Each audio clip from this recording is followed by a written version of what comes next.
Bonjour Vincent. Bonjour Laurent, bonjour à tous. Valenduc, oui, c'est vrai qu'on parlait des pizzas avec Frédéric, de la vente à emporter.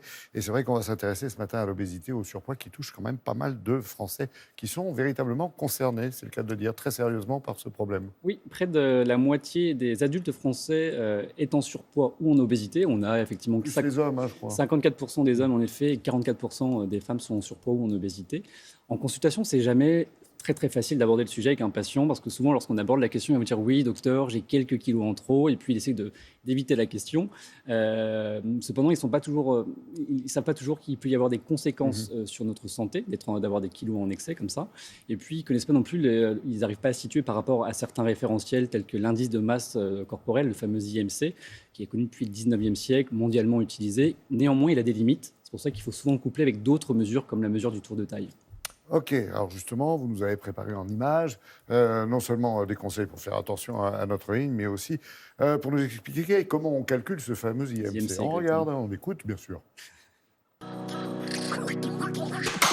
Cette semaine, j'ai reçu Monsieur Emmanuel au cabinet. Il a pris beaucoup de poids ces derniers temps et veut changer la donne. Monsieur Emmanuel, vous avez raison de consulter. Le surpoids et l'obésité sont des facteurs de risque de certaines maladies. Cardiovasculaires, diabète de type 2, problèmes articulaires ou respiratoires ou encore de développer certains cancers.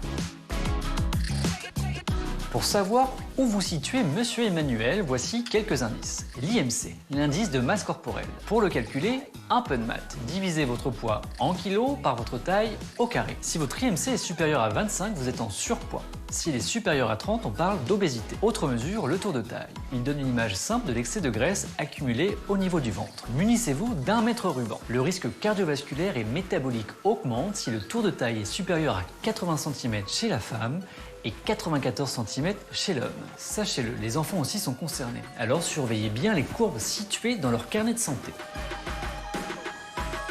Monsieur Emmanuel, le surpoids et l'obésité peuvent avoir plusieurs origines, psychologiques, génétiques ou encore une maladie chronique.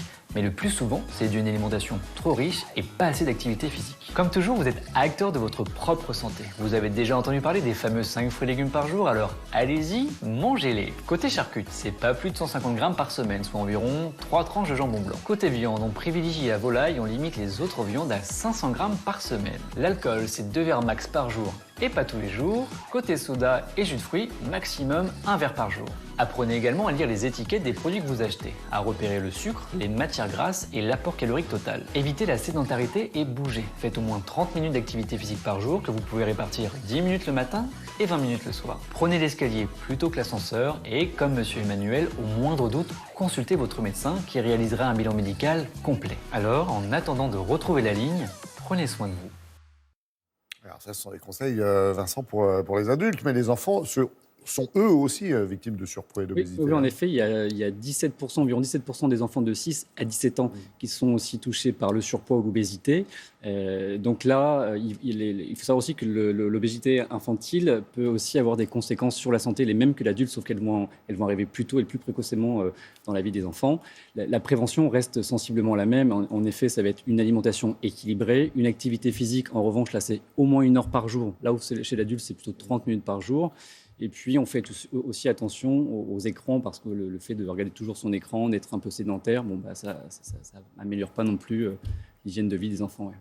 Alors, il y a les bons conseils pour la nutrition, l'alimentation. Et en plus du médecin, où est-ce qu'on peut trouver d'autres recommandations, justement, des conseils, des infos ? C'est vrai que vous avez le médecin qui va voir avec vous le côté préventif, voire curatif, mettre en place des solutions thérapeutiques lorsque vous êtes en surpoids ou en obésité.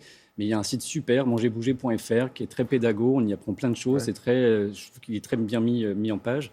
Et en fait, vous pouvez apprendre notamment sur les 5 fruits et légumes. On ne sait jamais si on a mangé 5 fruits le midi et le soir, comment comptabiliser. Là, on vous apprend ce qu'est une portion.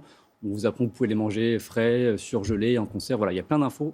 Allez y jeter un coup d'œil. Voilà, ce qui ne coupe pas l'appétit. Non. Merci Vincent.